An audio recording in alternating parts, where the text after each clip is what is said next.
Hi, everybody. I'm Jason Brophy. It's the first time I'm speaking today. One of the co-PIs of this project. And I'm going to be moderating the upcoming panel discussion. I just wanted to start by thanking, really thanking all four of our amazing speakers. You shared so much wisdom and so much to take in that I think is incredibly important. And yeah, I have so many questions in my mind, but my job is to ask the questions for you guys to answer for everybody. So yes, thank you very much, Elder Val, Jasmine, Krista, and Sean. That was fantastic.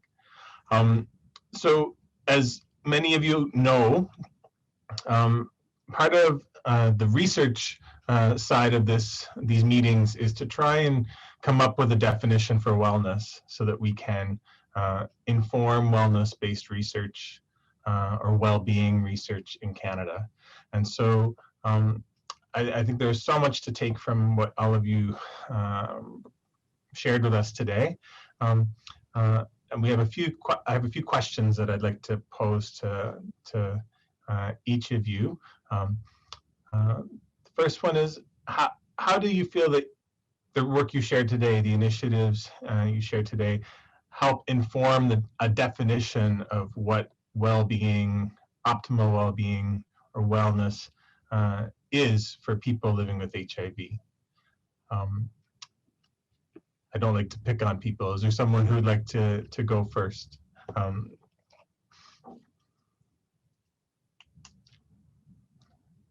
I don't like to, but I will. Can you repeat the question, please? The question is, how do the initiatives that each of the four of you shared today inform a definition of wellness or well-being?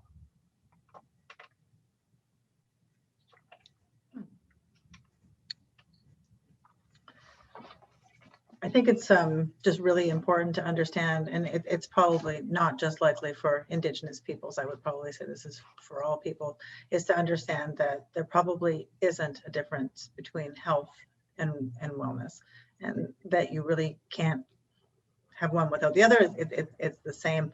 To understand that health is connected to, and wellness is connected to the health and wellness of the people that you care and love for in your community.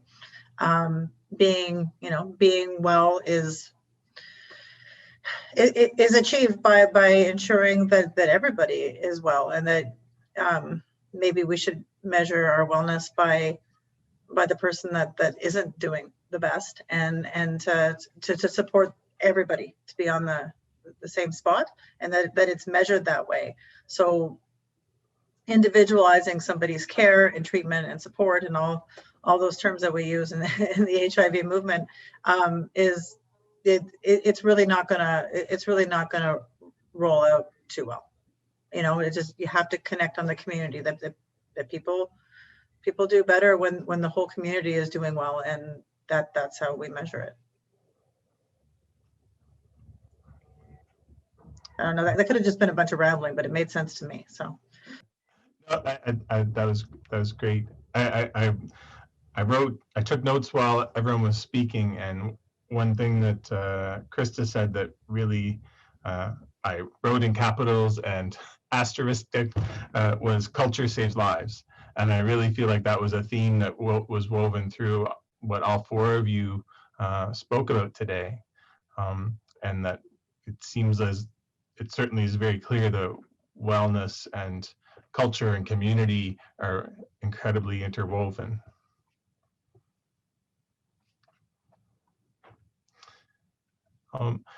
Then the next question was, what are the priorities or the next steps for your work? Maybe Elder Val, could I ask you what the next steps are for the work you described with the Chihuos PA project and Water Women Rising? Thank you.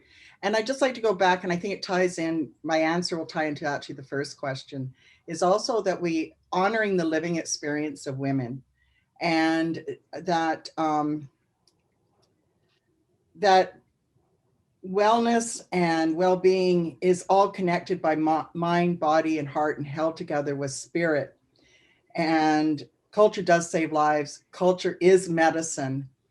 And really honoring our traditional medicines and weaving them with Western medicines to give us that holistic view and healing.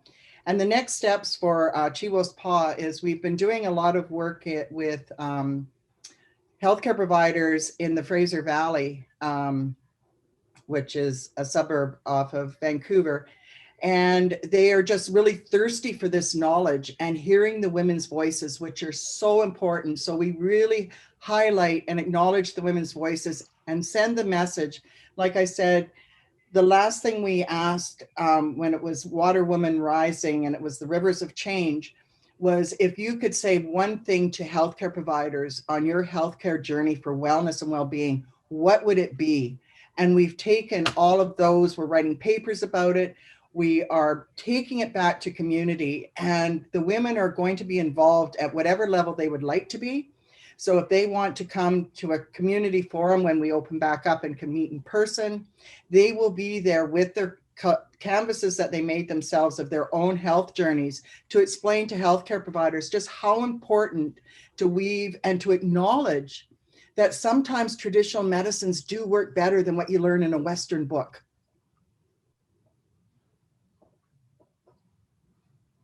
Thank I you. want to give time to someone else, please. Yeah, thank you. I guess for myself, this is Krista Shore. For myself, what I would have to say is my work steadily involves doing exactly what counteracting exactly what John A. Macdonald wanted to do to the Indigenous people at the beginning of Confederacy. Is, you know, he wanted to remove the Indigenous or the Indian out of the child. So my work as a woman is to put back everything that I possibly can with the privileges that I carry today, being educated, being supported, having allies, is putting all that back, because perhaps Indigenous people, their nations and laws were really great and they knew how to exactly care for themselves and live very well lives, you know, be healthy and well. So that's what my you know, my thoughts are to that question. I had to say that. Thank you. No, thank you. Thank you, Krista.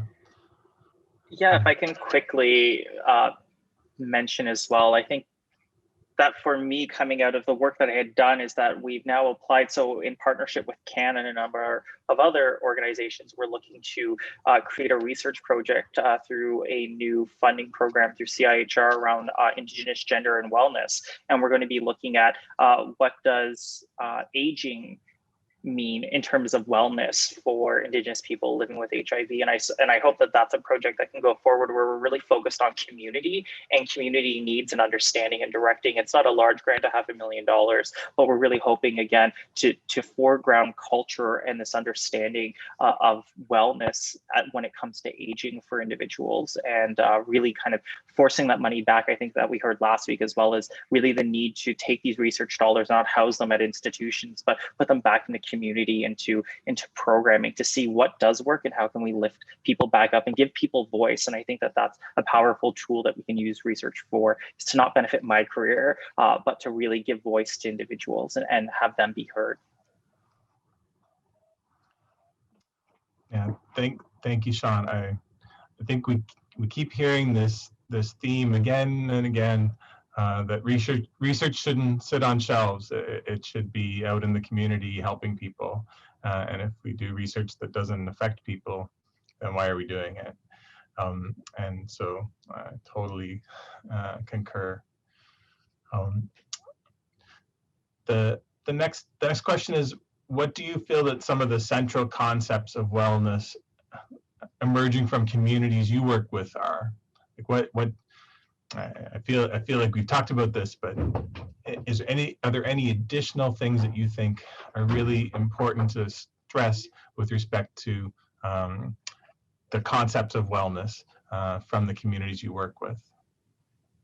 I think for the communities that I'm working with and the communities that I'm a member of, it'll go back to the opportunity for reciprocity.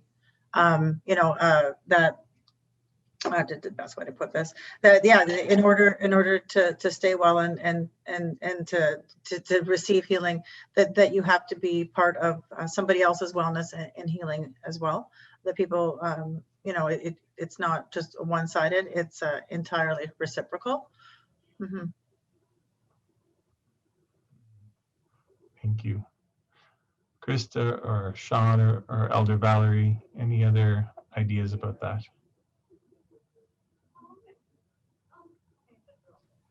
I'll go.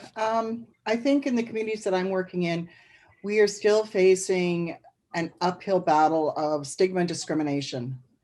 And with these, as our women are coming together and all of these allies that are working with us in research, and I really have to honor Angela Queda, who heard my idea of this water wheel and water and with traditional medicines, and how she just jumped in and honored it. And as this allyship grows, we are still facing so much stigma and discrimination, but as we're gathering, one voice is becoming many voices. And these voices, we're standing up to it. And again, I'll use that word, change warriors. And just changing the words that we're using and educating those that are in the communities that we're working in, trying to reduce labeling people as being marginalized or being a drug addict. There's kinder words that we can be using. I've got, we started by changing mother to child transmission. Why are we blaming the mother? Why are we saying, you never say to me, man to woman transmission. So now I know a lot of people have changed their words to vertical transmission or in vitro. The word intervention, that word I hear, and I want to really change this word, not putting anyone, but intervention, 60 Scoop was an intervention. Residential school was an intervention. Intervention seemed to be top down. When I work in an intervention clinic. And when I started talking to them and saying, why do you use that word? It's like who we're working with doesn't have a choice. And they said, well, what would you change it to? And I had to think about it for a moment and it was like, why can't this be a positive action clinic? And they went, wow, can you help us change to be that? And then talking to my elder Sheila Nyman, she says, add the word healthy in there. Healthy positive action. It makes, and the women actually embrace it because now they're part of the solution. They're working together. It's not just one-sided. So I think that's what our communities are doing. We are the change warriors, and we just want everyone to just lift us up and come with us. Like, we're building the road, please walk alongside of us. And that was the words from the women in our Chivos Pa. Thank you for letting me share on my relations. Hi, for myself, I just had two things to share. One was that my concepts is that when we help our women, their children and their families gain, then the nation gains, and then the whole world gains. So that's the holistic, thought process and what we're really seeing on the ground. Also another concept, research, like you said, can sit on a lovely little shelf. It can give us a lot of different privileges and opportunities, but really great research is when it's out walking, talking, and speaking back. And that's what I have to say. Thank you. Thank you. Thank you very much. I just wanted to bounce this off of you, our learned panelists. I was really struck the other night when Senator Justice Sinclair was talking about reflecting back on his work over the past many years, and said that even if everyone who worked in government, everyone who worked in institutions was suddenly woke and able to remove stigma and racism from what they do, that our structures, our institutions are still based in this. So how, and I've heard that theme through your talks as well, especially Sham, but all of your talks, that like what are patients and people, fellow humans living with HIV experience when they seek out healthcare or when they seek out services in the community, is informed by that and negatively impacted by it.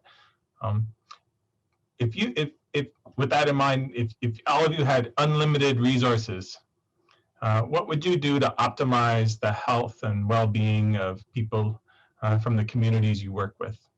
Krista, I think you've had your wish list prominently featured. Thank you. But anything else from you or from our other excellent speakers? So I would reframe the question a little. Like, again, we can put all the resources we want into our communities, and like as I ended my kind of comment with, you know, there are so many, there are billions and billions and billions of dollars worth of work that needs to be done to lift up our communities truly to a place of reconciliation. But the resources mean nothing. Sorry, my dog is in the background. The resources mean nothing when there's no structural change, when there's no societal change that comes along with it. We can throw money at this all day long, but until we actually change the hearts and minds and we enter this journey of healing and learning together as a society, then I don't truly see how we create this optimal wellness that I think we truly see as a holistic path forward. But maybe like I want us to be there though. Thank you. For me, if I had unlimited resources, I'm probably be very unrealistic. It would be connections. For Indigenous people to have connections back to their lands, to their medicines. Food, feast for everyone. Like if we don't nourish the bodies, I think, and traditional medicines that are available to all at any time that they need it. And the availability to get peers, to meet peers, to be with peers. And so that we can, like I heard, lift each other up, to be there for each other. But when we're together, we can have such fabulous ideas and ways of doing things. And just to have that opportunity to meet and be with each other, again, all over food. Got to have the food. Yeah, I wouldn't even know what to do, actually, but I think it's just, for me, that peer-to-peer connection and having that space and safe space and keeping families together. I mean, we've got to start healing at home first, and we can't do that without support. Thank you. All my relations. I actually think we do have unlimited resources. The only problem is that there's also unlimited barriers. You know, it really, if people could just get out of the way and focus on things that are that have been reported by people who have been impacted, that work, and help people pursue that.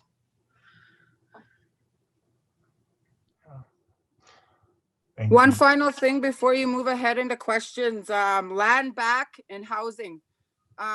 There's magnificent things that you could do when you have a land base and when you have a house, okay? That is the foundation of everything.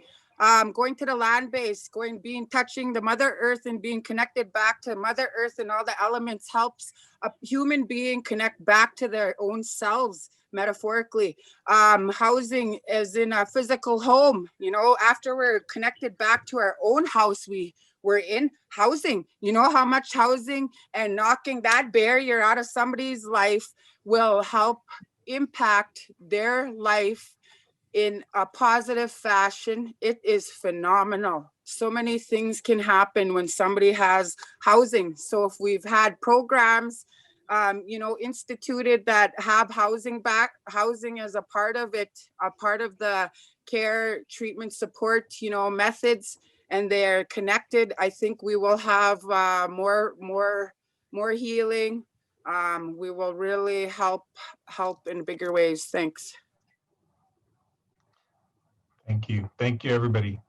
I just want to acknowledge that we on the schedule we're supposed to be breaking now, but I'd like to take a few more minutes if people are okay with that to get to some of the questions from the chat, and so we'll plan to clue this up at 2:35, so we still have 10 minutes for break.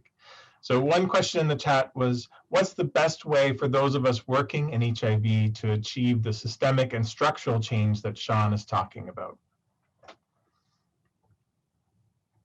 Big question. Sean, please take that away. I was like, No. I want to hear everybody else's thoughts. Yeah, that's a significant question, but I think it's listening. Again, it's coming back to listening and giving voice and hearing about or hearing from individuals about what their needs are. I've had, you know, and I'll post a link to the journal article where we talk about decolonizing the HIV care cascade, where there are these structural recommendations, but at the end of the day, they mean nothing if you don't do that in consultation with the people who are actually impacted by the services that you're going to provide. Structural change is something that I think we don't speak enough about, and that we truly don't understand in some ways, like the significant bureaucracy that's at place that puts up barriers, as Jasmine and Krista have talked about. Like, these barriers that constantly are bombarding us are put in place by people that are hidden behind the scenes. And so until we can substantially start changing those, you know, we're way down in paperwork and bureaucracy and funding issues and who's making those decisions. That really does create this impediment. But again, if we truly come back to community, then I think we can start to change some of those. I would like to add to that with a quote from one of several women that they gave. And if you could just imagine a visual of water with women rising out of it, talk to us first. Talk to us as an individual, and we'll tell you. You don't know us. Don't make a decision on my behalf. You're not listening, which is a common theme because the doctors aren't listening. They think they know us. They know what is right just because they've gone to school and they've taken all these classes. They think they know everything, but it's like, we know our bodies and we know when something's wrong because our bodies tell us when something's wrong. Thank you for letting me share that. Thank you. There was a question in the chat earlier that Jasmine from her presentation that she answered, but I don't know if everyone saw the answer. The question was regarding the stress biomarkers that were measured in your study, what the outcome of this stress reducing intervention or healthy positive action had on the people who participated. It was reported that they had lower stress. So imagine that, something that we've known, but just haven't been able to, I'm sorry, I didn't expect the question. Haven't been able to actually to show and prove that, of course, connecting to culture and actually probably women connecting with other women improves their health. One thing I didn't speak about in the project, and it's something that just rings in my ear, is the sound of Indigenous women laughing. You know, I've gotten a way better sense of humor, even from just spending more time with my sisters, and the way we can tease and love each other through absolutely everything, and to find the goodness in things. It was I know it's not really the thing or the question, but of course it improved, and we were able to quantify that, I guess is the answer, or we were able to show that it actually did improve. It's not just something we're saying. Great, thank you, Jasmine. Sorry to put you on the spot. And then one more question, and then we'll have to close up, which is another big one. how from Chantal asking about stigma and how do Indigenous peoples fight the stigma that they encounter in all aspects of their life? Again, big question.